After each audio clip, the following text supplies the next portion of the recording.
Okay, hello, welcome everyone to the Marine Protected Areas webinar.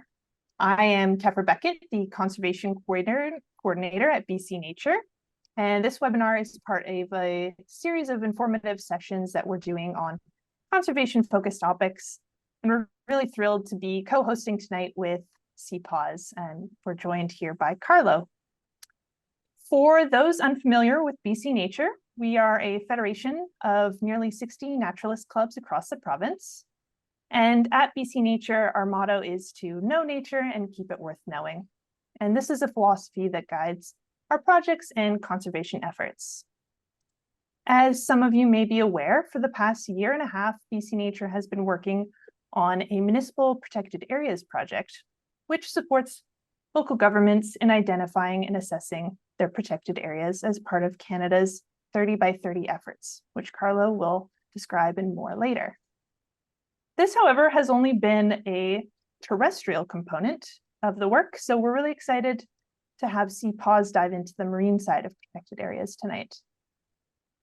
Whether you're a longtime member or joining us for the first time, we're really excited to have you here. And if you're not already part of the BC Nature community, I really encourage you to consider joining a club near you, and I'll pop some information in the chat about that in a moment. So now I'm going to pass it off to Carlo.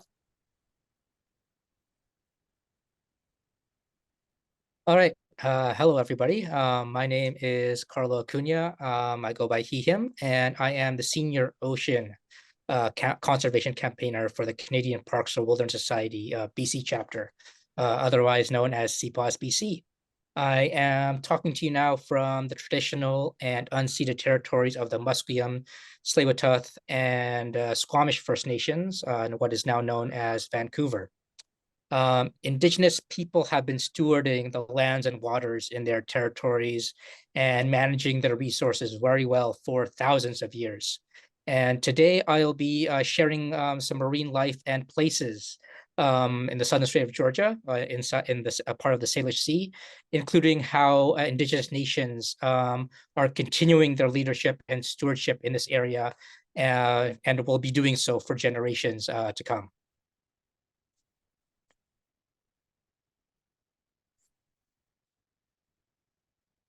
All right. So CPAWS is a national charity dedicated to the protection of public lands and waters. We kind of advocate to ensure our parks are managed to protect the nation or the nature within them. So we are a national organization with 13 community offices across the country, and then a national office in Ottawa. We advocate for parks and protected areas, and so the BC chapter advocates for parks and protected areas on BC's land and freshwater, and then for marine protected areas in the Pacific Ocean. Not only do protected areas help wildlife, but the people and communities that are a part of them and that depend on these places and that can continue to thrive and ensure future generations can do the same.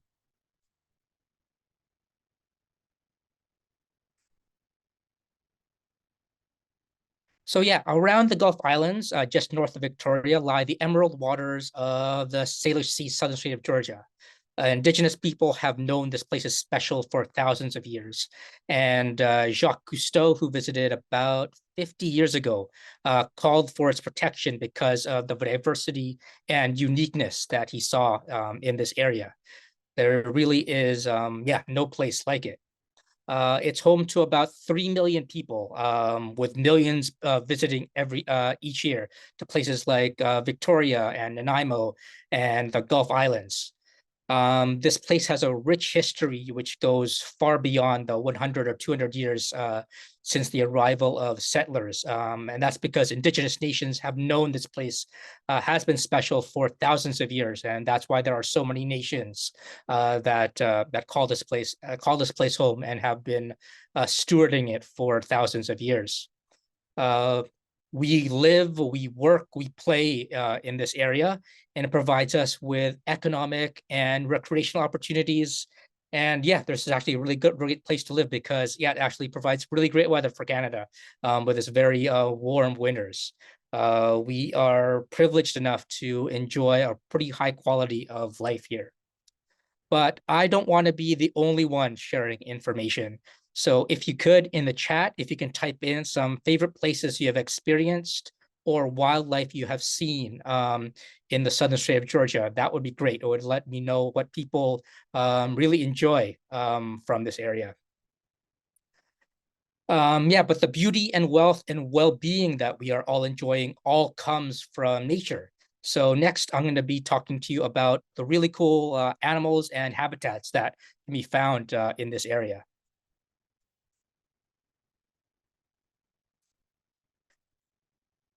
So the Salish Sea Southern Strait of Georgia is known as the home, or we like to call it the home of the orcas. And that's because it is part of the critical habitat of the southern resident killer whales, areas where they hunt and raise their young. And so if you see on the map, there are a whole bunch of hash marks, and the red area is the southern Strait of Georgia. And you can see there's a lot of hashed areas there where the southern Strait of Georgia and their critical habitat overlap.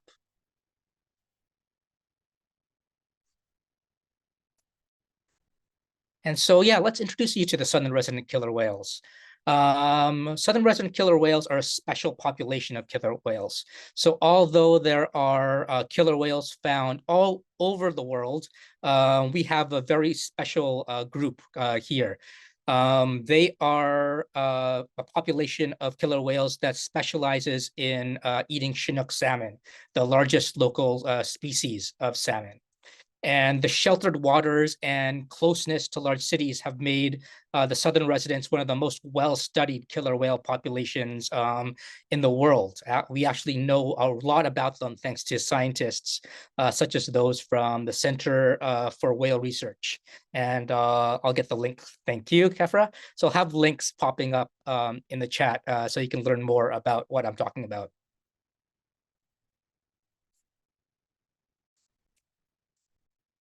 So there are three groups of southern resident killer whales, and they are called pods.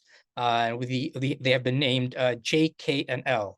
They are led by mothers and grandmothers, and they travel and they stay with these pods their entire life. And it is the mothers and grandmothers that actually teach or pass down this what we call culture of southern resident killer whales, of learning how to hunt and eat salmon, especially the Chinook. They are very talkative. They communicate with these pulsed calls or whistles. And they all the pods, J, K, and L, they all speak the same language, but each pod has its own dialect. So as you can see, very much culture, almost like humans.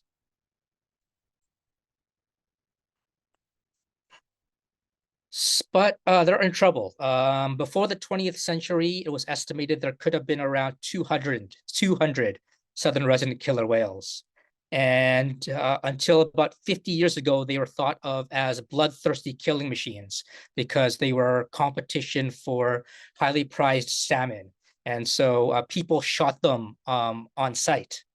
And then in the 1960s and 70s, dozens of southern resident killer whales were captured for aquariums, or they were killed in the process. This was finally banned in 1976. And then since then, the population has kind of wavered between 70 and 98. And then in December 2023, the official number was 74 southern resident killer whales left. And yeah, they're still not out of trouble, even though hunting and taking them to aquariums has been banned. They remain threatened because of low hunting availability of their favorite Chinook salmon. There's underwater noise in ships and marine activity. So all the noise that that those ships make, it interferes with their hunting ability as well as their communication. Because as I said, they speak or communicate through sound underwater. And as well, there are toxic contaminants in the water just because of all the development that comes here, unfortunately, there's a bunch of toxins that get released into the water. And as killer whales are on the top of the marine food chain, those toxins bioaccumulate in them, and they hold a lot of unfortunate toxic material.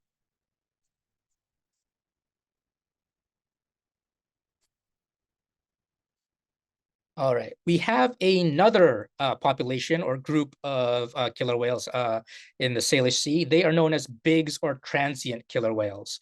And unlike the southern residents that eat salmon, they prey on marine mammals such as seals and sea lions. Their population is about 400. And they seem to be making the Salish Sea more of their home. They're probably taking advantage of local healthy seal populations here because, yeah, if any of you have been around this area, you've probably seen a lot of seals, and so they're preying on them.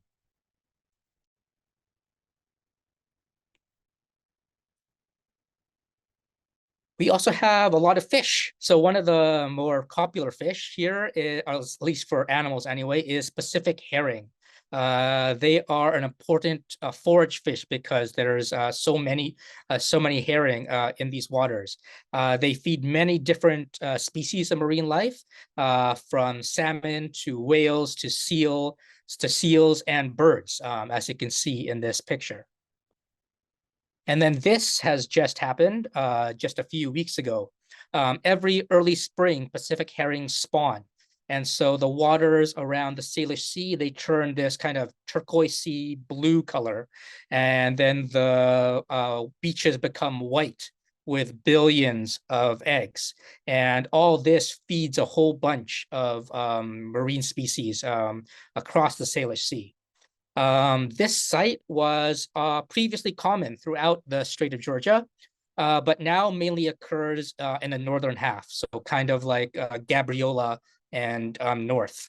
And actually, this region is the last remaining Pacific herring fishery in BC. All the other ones have been closed. And so Pacific Wild, an environmental nonprofit organization that we often work with, observed this fishery last month. And yeah, we can share a link there. And yeah, you can see what they had to see. There's also a new nonprofit organization that has been formed, the Herring Conservation and Restoration Society. And yeah, the link is there as well.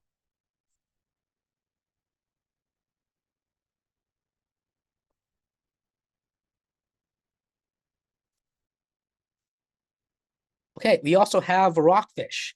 So there are 27 species of rockfish in the Salish Sea, and they come in a range of colors, orange, like this one here, but they can also be red, pink, brown, and yellow. They're probably one of the most colorful fish in the Salish Sea. And they can sometimes be the ultimate homebodies. Researchers can find the same one in the same place every year when they dive down to do research. It's like, yep, it's the same fish with the same tag, and for some reason, it's still in the same spot that we saw it last year. They also live to be over 100 years old. So yeah, very long-lived fish, but they don't breed or have babies until they're about 20. And when they do, they can have very few young. So this makes them very vulnerable to overfishing. And of course, I can't talk about the Salish Sea without talking about salmon. We have all 5 species of Pacific salmon here in the Salish Sea. The Chinook, sockeye, coho, chum, and pink. And also the closely related steelhead and cutthroat trout live here as well. They are born in fresh water and then spend their adult lives in the ocean. And then salmon, when they're leaving fresh water, they use estuaries to adapt to the salt water. And we have a lot of estuaries here in the southern state of Georgia. And then they return after spending their adult lives in the ocean to local rivers in the southeastern Vancouver Island, and of course the Fraser River. There are keystone species. They support marine mammals, seabirds, fish, and more on the ocean. And then once they get to land, they also support terrestrial species, as well as bring nutrients to forests, and that's part of why they grow, why trees grow so big and healthy here. And of course, they are an invaluable cultural species for Indigenous nations. And for us too, in BC, we learn about salmon really early in school. People might have remembering raising salmon as little eggs into fry when they were kids, and then releasing them into rivers. And then, yeah, they probably have also maybe seen them swim upstream when they return in the fall. They truly are a species that connects the coast to inland BC, all throughout the province.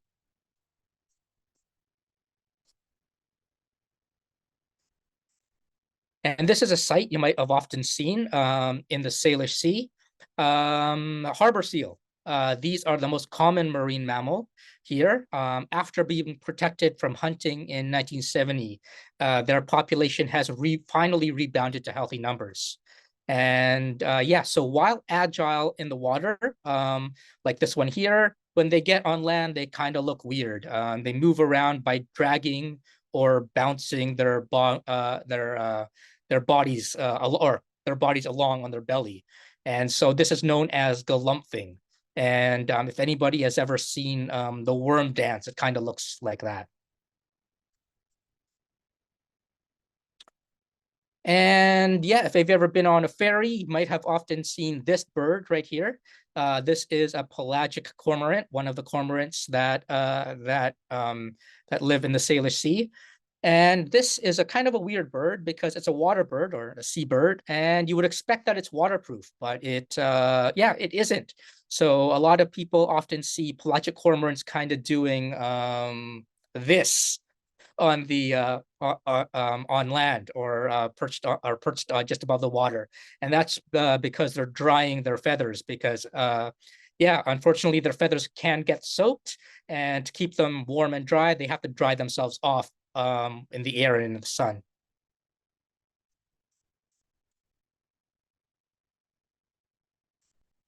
We also have a whole bunch of really cool places or habitats that all these animals live in. One of them are kelp forests.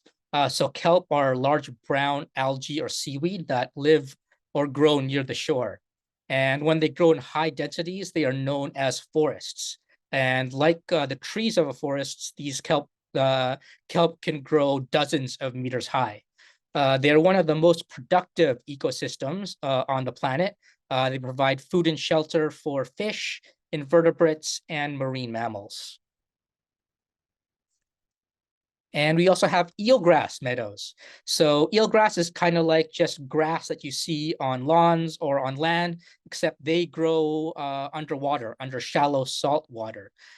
They provide food and shelter and nurseries for fish, invertebrates, marine mammals, and birds, especially for young salmon adapting to salt water. They also absorb carbon and to grow and then store it underwater for years. And so it's vital for decreasing the effects of climate change. Sea Change is a local organization working on restoring eelgrass on the coast. And yeah, you can learn more about them by following the link there. And then quite possibly my favorite habitat in the Salish Sea, glass sponge reefs. So these are ecosystems found almost only in British Columbia. So unlike the sea sponges that most people are familiar with that are kind of soft and squishy, these sponges are hard but brittle. And that's because they are made out of the same material that glass is made out of, silica.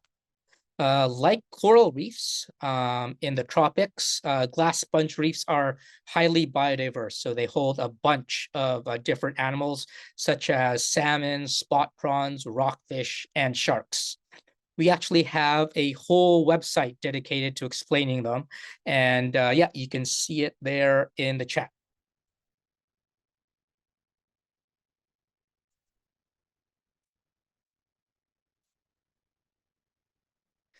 And then, of course, all these habitats and all this wildlife make Salish Sea or the southern state of Georgia, very biodiverse. And we have the people at the World Conservation Society have tried to measure that and made a map of key biodiversity areas.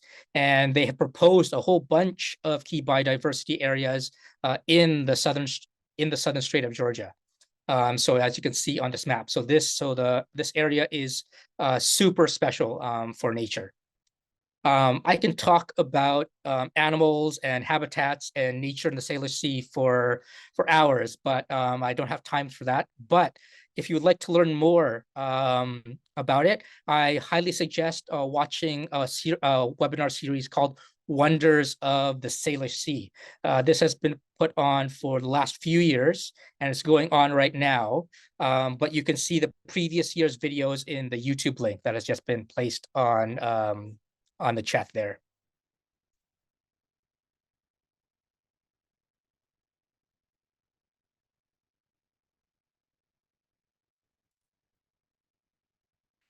But all isn't well in the southern state of Georgia. Wildlife, habitats, ecosystems, and of course the human well-being that depends on all of them are in danger. Parks Canada has called the region the most at-risk natural environment in Canada. And you can see that, but with only 74 remaining southern resident killer whales, salmon populations have dwindled to a fraction of their historical numbers, and we have seen fisheries closures or salmon fisheries closures. And of course, as I said before, BC's last open herring fishery is here, and it is on the brink of collapse because their numbers have dwindled as well. So some of the threats are historical overfishing. So while most fisheries are now responsibly managed, the southern state of Georgia region is still reeling from over hundreds of years or over 100 years of historical overfishing and mismanagement. We not only have drastically smaller numbers of salmon and herring, but we also have smaller sizes of those fish. And this has led to the closure of local fisheries. We've also have habitat loss. 150 years of rapid coastal development for the millions of people now living in the region has drastically altered the coastline. It has destroyed wildlife habitat, including ecologically important estuaries and herring spawn areas. And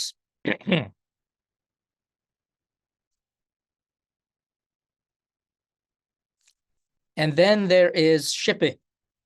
So with the twinning of the Trans Mountain Pipeline to Burrard Inlet that flows into the Salish Sea, as well as the expansion of the Roberts Bank Terminal just beside the Victoria or the Tuwasa to Victoria ferry terminal, shipping is going to greatly increase in the region. Noise generated by these engines and propellers interferes with the echolocation of orcas and the communication of a whole bunch of different whales. And it also even disturbs marine life like salmon.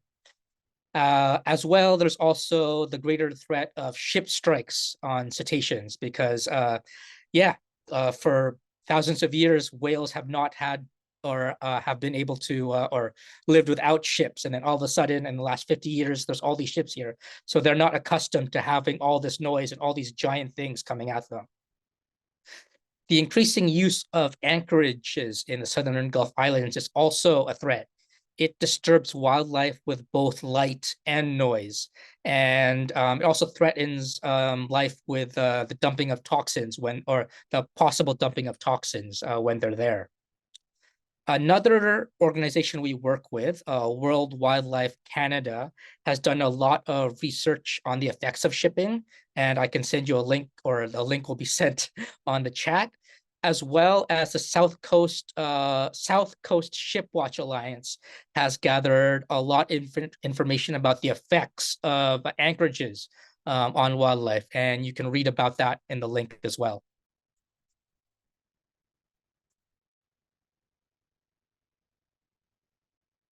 So these threats and species declines are not unique to the Salish Sea. We're seeing and experiencing changes along the entire coast, across Canada, and even worldwide.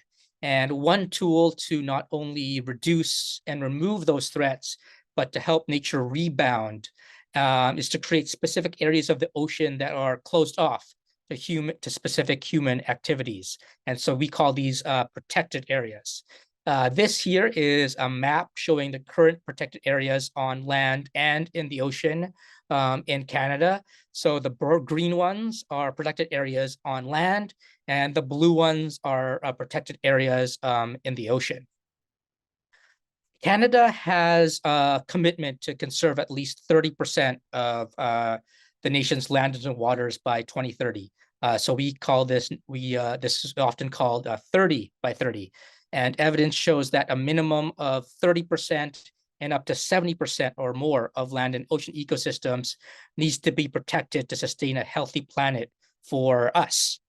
And so, yeah, this is a map of all the protected areas that we have now. That's about 15% of both land and water, I think just under 15. So we're about halfway there with just a few years left to go. And if you want to know about the benefits of protected areas, and specifically marine protected areas, you can visit this link here. This is a paper that has just been published, I think a few weeks ago, showing that it's not just good for nature, but it actually benefits people. Economies can actually grow with marine protected areas in their region. So a marine protected area is a part of the ocean that is legally protected and managed to achieve long-term conservation for nature. And in BC, we have an assortment of marine protected areas, or I'm probably going to call them MPAs from this point forward in BC, and they are managed by different departments and government agencies. So we have three MPAs that are managed by Fisheries and Oceans Canada. And I like to call these marine protected areas with capitals. And that's because they're called marine protected areas underneath under the Oceans Act. And those MPAs are in the light blue here. So we have the Saugeen Kingless, Bowie Seamount in the north. We have Hecate Strait and Glass Sponge and Hecate Strait and Queen Charlotte Sound Glass Sponge Reefs marine protected areas in the Central Coast. And then coming soon, we're going to have the Tanguan Hutchweekuk Sea Geese marine protected area that this orange area will become, and that will protect deep sea environments, which is super cool.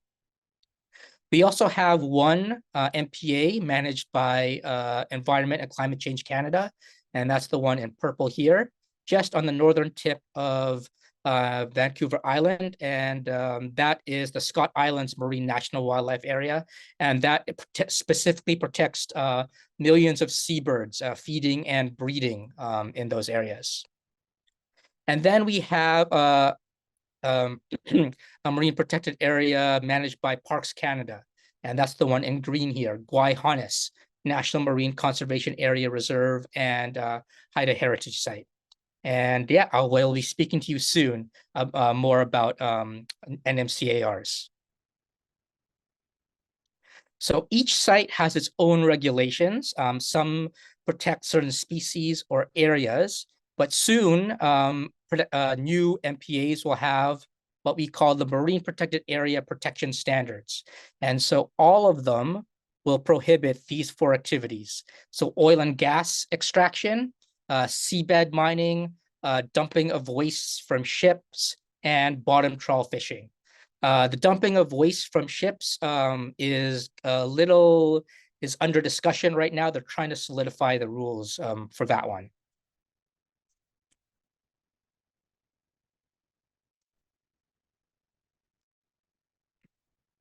So beyond MPAs, there are other types of protections.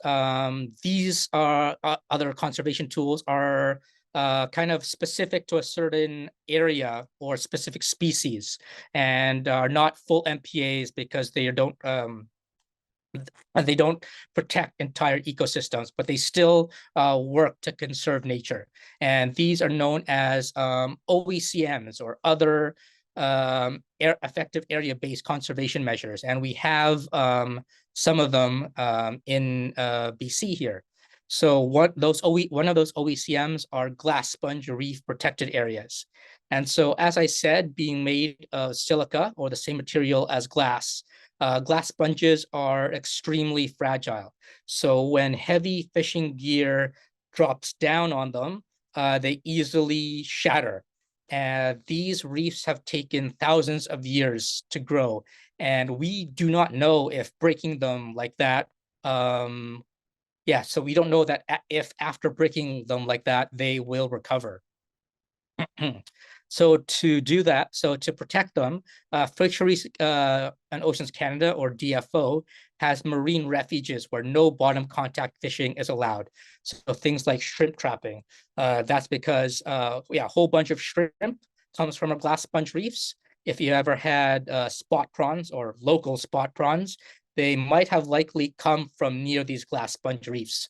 And I have just heard that, these marine refuges can be really effective. I heard from local spot prawn fisher that if they fish close to but not in the refuges, they always find lots of spot prawns. So if we want to continue to be eating spot prawns or local spot prawns, we need these marine refuges to protect them. And so these marine refuges are the ones in the pink here in the Salish Sea. And these ones are considered part of the OECMs. We also have rockfish conservation areas. As I said before, rockfish are a conservation concern. And so rockfish conservation areas are places where certain kinds of fishing activities are prohibited. And these are these kind of purple dotted areas in the Salish Sea here. And then we also have this new protection. They are known as Southern Resident Killer Whale Interim Sanctuary Zones. And they're the ones in red here. Transport Canada implemented these. They're off Saturna and North Pender Island. And here, no vessels or fishing is allowed seasonally from June to December each year. A group known as Raincoast Conservation monitors the North Pender Island zone for boats, whales, and sound.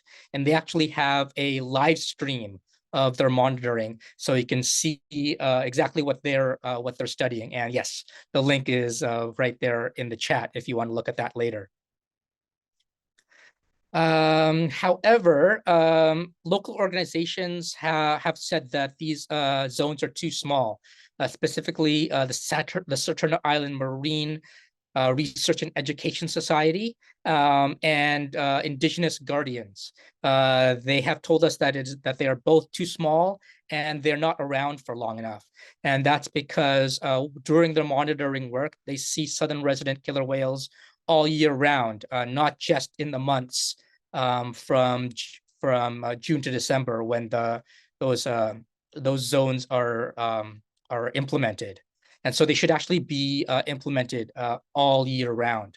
And you can see I can drop the links for those two organizations in the chat as well.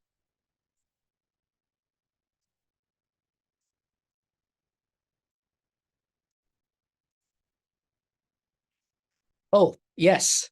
Sorry, Jacques. Yes, so there are also what do you call it, marine bird sanctuaries in this region. So south of where I'm talking about, there's the Victoria Harbor marine bird sanctuary, and as well as the Esquimalt marine bird sanctuary. And more closer to this southern Strait of Georgia area, there is the Shoal Harbor Marine Bird Sanctuary that is around Sydney, so near where you get off the ferry at Swartz Bay if you're coming from Vancouver and going to Victoria. Sorry about that, Jock. Yes, there are. Oh, where was I? Oh, yes. So these protections, however, are small and kind of species specific, and larger and more holistic protection is needed. And yeah, kind of a clear set of rules is helpful to people instead of having all these kind of mishmash of different rules. And so that brings us to full marine protected area. The one that's being proposed here in the southern Strait of Georgia is the National Marine Conservation Area Reserve, managed by Parks. 20 years ago, in 2004, Parks Canada considered feasibility for an NMCAR with local communities and stakeholders. And around in 2013, local communities were consulted in this area here. So it comes from about the southern end of Gabriola Island all the way to just around Saanich here, and of course, including all the Gulf Islands. So that is where they thought of creating an NMCAR. However, 10 years ago, First Nations were not involved in meaningful discussions. So there was a pause in the consultation process. And so, yeah, so this map is from 2011. So if there are, future protections, the areas might be different. As well, NMCARs have different zones, so it doesn't prohibit fishing or from everywhere, or transportation from everywhere. People can still fish or take boats to different places. Because NMCARs have zones, so there will be places where that will be protected from fishing, but there will also be places that allow sustainable human use, like recreational fishing. There is still interest from the government and nations and communities to ensure that this area is protected, so that wildlife and habitats here can recover and replenish. It's being planned locally by people in this region. So even though it's federally managed by Parks Canada, local people are the ones putting input into it and letting the nation know, or Canada and Parks Canada know what the rules they want in this area. And 30 by 30 is giving us a special opportunity to seize right now and getting us momentum, because it provides funding and capacity to help get these areas protected. But with or without 30 by 30, this area is important, and it needs protection. And I'll share some of the details on what's happening now with the conservation process.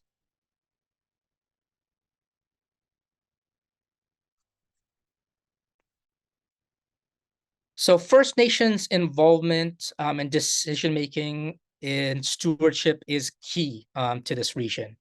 For millennia, the well-being of Indigenous people has been linked to the health of the ocean. Nations have been and continue to be part of the rich ecosystems on the coast. They have an inherent connection to the ocean, and with that comes a responsibility to effectively steward it. The vision and values of First Nations who share these waters must be at the heart of protection plans. And a protected area here must end up with co-governance. That's a nation-to-nation relationship of at least equal power sharing between Indigenous nations and Canadian governments, ideally grounded in both Canadian and Indigenous laws. And so right now, 11 local First Nations here, whose territories overlap with the region, are discussing with Parks Canada the feasibility of an NMCR, if it's something they want, or if it's the tool that they want to see this area protected. And so, yeah, we have the Snuneymuxw First Nation, the Liaxin First Nation, the Stamanas First Nation, Penelakut Tribe, Halalt First Nation, Cowichan tribes, the Sekam First Nation, Malahat Nation, the Pocatchin First Nation, the Sayat First Nation, and the Sartlip First Nation, all contributing to these talks. This is really early, or we are really early in the process here. So it's just BC and Canada, or the BC and Canadian governments talking with First Nations governments. There's unfortunately nothing to share, and it's not our place to know the details yet, and we don't know what public engagement will look like. But if the process goes forward, that information will be shared with us, and other people will be able to provide their input. And so, as I said before, the 11 nations, or those 11 nations, have signed an agreement to actually talk or work together to protect this area, something that hasn't happened in a long time. And so you can read more about this amazing historic agreement in this link here.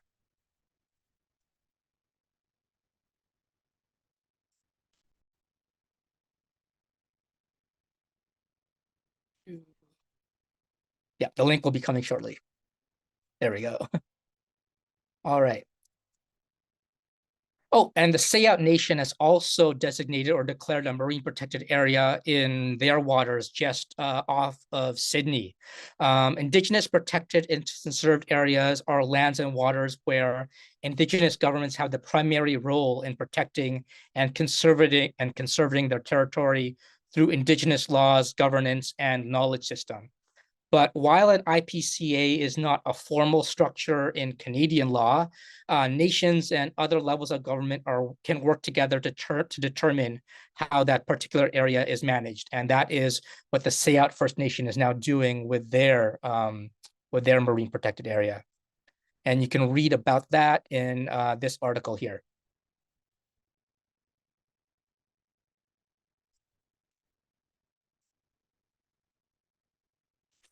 The Central Coast First Nations are also currently planning an NMCAR in their territory, and they have outlined the benefits that it will bring to their area as well. And so with the link that's coming up, sorry, the link that's coming up, you can see what benefits that they believe that an MPA will bring to their people there. They are at a slightly different part in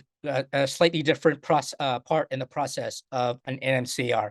So they have a lot more outgoing or public information going out.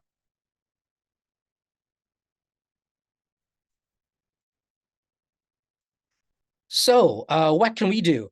While there isn't a public consultation on a specific MPA process going on right now, and that's because there's ongoing government to government work, your support is important. If you subscribe to our newsletter, we'll keep you up to date with this important initiative, and we'll notify you when your voice is needed to support the work that Indigenous nations are doing to protect this area for future generations. And yeah, we have the link just over there to sign up for our newsletter. So, as I said before, the Southern Strait of Georgia is a special place. It is a very unique place that is super biodiverse and is home to some very unique and special wildlife. And of course, all this beautiful nature isn't just something pretty to look at. It is what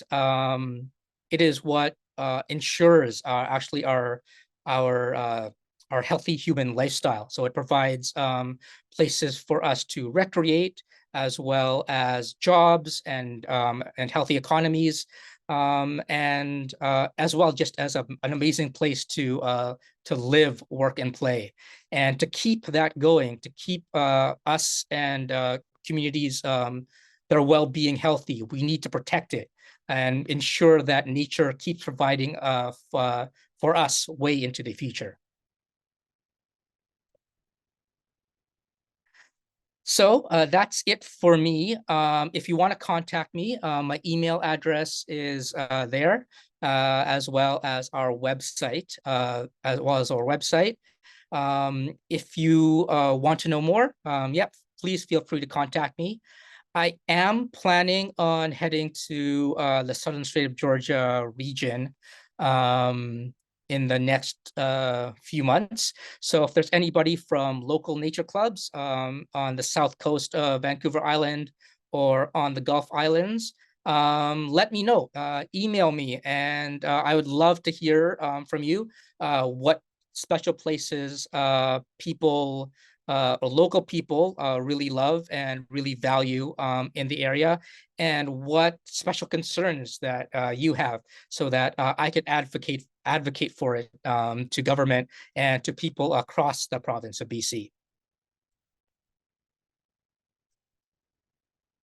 Wonderful. Thank you so much, Carlo, for great presentation, really outlining all of the beauty of the area and some of the structures that are in place right now to protect it. We've got about 15 minutes left for questions. And so I'm going to encourage folks to please put any questions that you have in the chat, and we will just work through them one by one.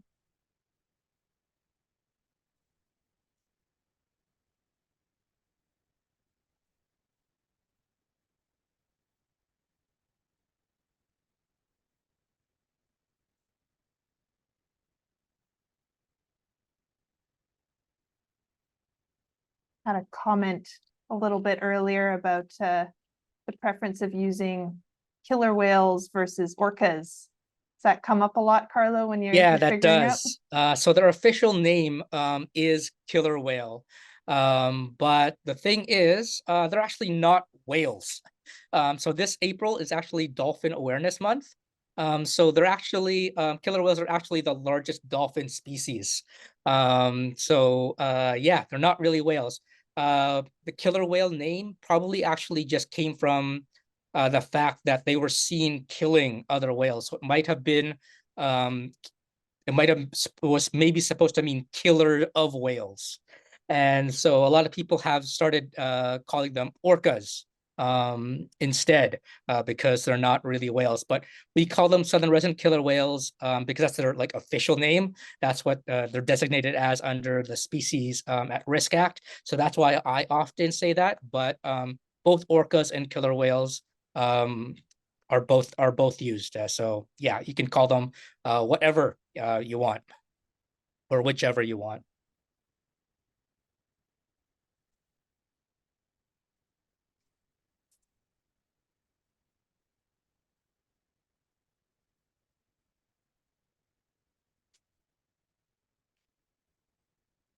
Okay, we've got a question here. Is work being done on the noise underwater, either scientifically or politically? Yes, there is work being done underwater for underwater noise. So WWF has recently published a paper, and I think a webinar has also been, I think they also did a webinar maybe this week on underwater noise, and they talked about how noise is affecting wildlife. They have been, what do you call it, really advocating to the port of Vancouver to have ships kind of slow down to reduce their noise. And according to the port of Vancouver, a lot of ships have voluntarily done so. Unfortunately, more is needed. Even though they're slowing down, there's still a lot of noise in the Salish Sea affecting animals, especially whales. And so I think, yeah, I'm not an expert on noise. The WWF people are. I will find a link for that in the. I think if we can send out an email after this to all the everybody who listened, I'll get more links and put them in the chat, or not in the chat, in there, and you can learn more about it. But yes, As I said, there is work being done with voluntary measures, but I believe more work needs to be done to quiet the ocean. Yeah, okay, great.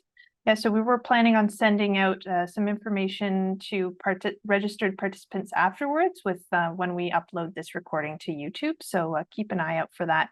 Might just take a little bit to get it uploaded first. No worries. Okay, we've got quite a few questions rolling in now. The next one was, my understanding is that active pass is part of a park or a protected area. Is this true? Oh, yeah. So active pass is being considered as part of the National Marine Conservation Area Reserve. However, since it's being since discussions are ongoing with First Nations right now, we don't know what we don't know if that part is still being considered. So yeah, unfortunately, I don't have much information to give you right now, but hopefully if the process continues and Parks Canada and the nations continue talking, we'll know more about what's happening in Active Pass. Okay, great. The next question is, how do these plans mesh with the province's coastal marine strategy draft? Oh, excellent. Thanks. So if you don't know, the province's coastal marine strategy draft is an initiative made by the province to get all sorts of different governments working to protect the coast. Because right now it's kind of a mishmash. You have to talk to so many different people to try to find or try to do something to protect the coast. And with the coastal marine strategy, we're trying to the province is trying to make it a lot more streamlined. And actually, we have CPAWS-BC actually has a webinar next week, next Thursday, a week from now, that will go into how or what the coastal marine strategy will be doing for the province. So I can send you a link to that. We'll be partnering with lawyers from West Coast Environmental Law, and they know more about it than I do. So yeah, tune in next week and you can learn more. Great. Okay, and if you don't get our email before that, check out CPAWS's website to try and sign up for that as soon as possible. That sounds great. Okay, next question. Do you know what is being done on the American side of the border? Yes. Unfortunately, I don't know the exact rules and regulations on the American side of the border. Yeah, so as you know, the Salish Sea is shared with both the US and Canada, and animals, they have no idea that there's a border there. So they go back and forth all the time. And so yeah, it'll be kind of weird if, like, you know, if we're not doing this, or if we're doing different things.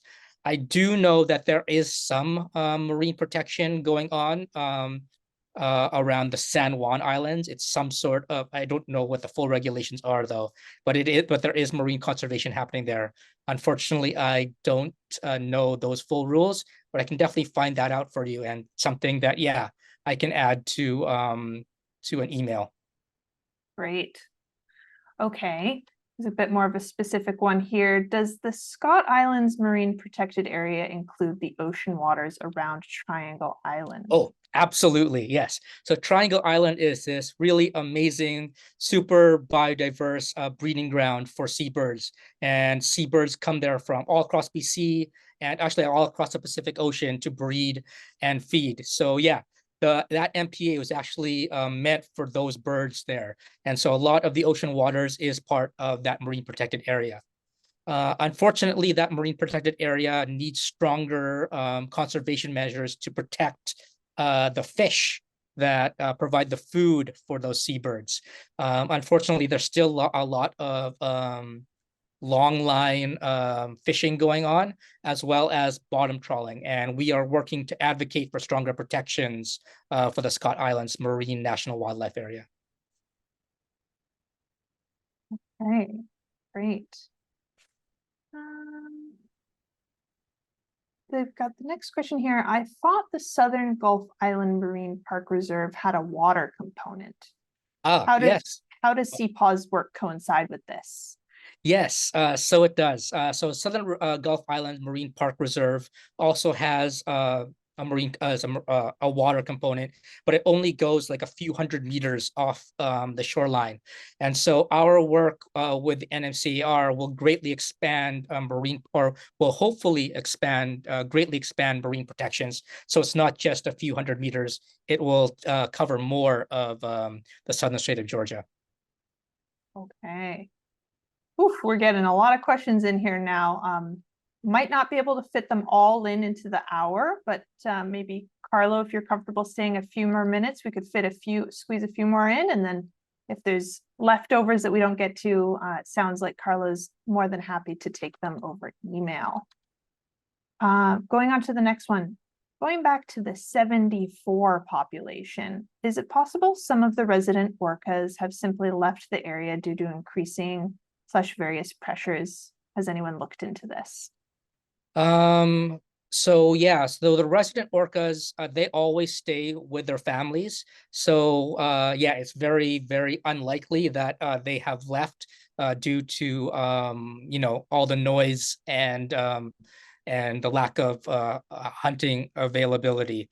Because yeah, it's just they're very, very close-knit families. However, having said that, we don't really see the bodies of killer whales when they die, because when they die, they usually sink to the bottom of the ocean, and we don't know where and when that happened. Yeah, so when people say that, like, that number is 74, that's because we have so many boats and so many scientists on the water all the time researching these killer whales and counting them. They know what each individual whale looks like from the individual markings on the whales, and yeah, that is where that number comes from. Okay, next question. Is it fair to assume that the demands by shared governance by nations will slow down progress in declaring MPAs? First Nations involvement is probably the most important thing to protecting this region, and it needs to take the time that it needs to take. There was recently, a couple of years ago, I think, a paper published out of UBC that says that Indigenous protected or areas managed by Indigenous nations are actually better protected and more biodiverse than areas protected by, I guess, national governments. And so, yeah, indigenous involvement will only make protection stronger here, and it is up to the Canadian government to make it work with Indigenous nations. Yeah, great. Thanks, Carlo. Next question. Are Chinook salmon especially important to orca killers because they have a long time range for their presence and spawning, or because they're big and fatty, or maybe both? Okay. Yeah, so they're important kind of for both those reasons. So yes, because they are big and fatty, killer whales are gigantic cetaceans or dolphins. And so to fuel that giant body, they need the biggest fish there is, and that is the Chinook salmon.